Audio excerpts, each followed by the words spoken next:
கோடமழை கொண்டு வரும் கூந்தலெங்கிற மேகம் ஜாடையில ஏத்தி விடும் தாகம் என்கிற மோகம் கோடியில ஒருத்தியம்மா கோலமயில் ராணி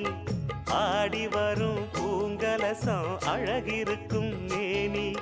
தேர் நடந்து தெருவில் வரும் ஊர்வலமா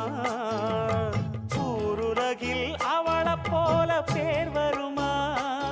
நல்ல பளிங்கு போல சிரிக்கும் மனச பறிக்கும் பவள விரிப்பு விளங்கிடாத இனிப்பு விவரம் புரிஞ்சிடாத துடிப்பு சந்திர ஜோதி வந்தது போல சுந்தர தேவி ஜொலிப்பு கலைவாணியோ ராணியோ அவள்தான் யாரோ சிலை மே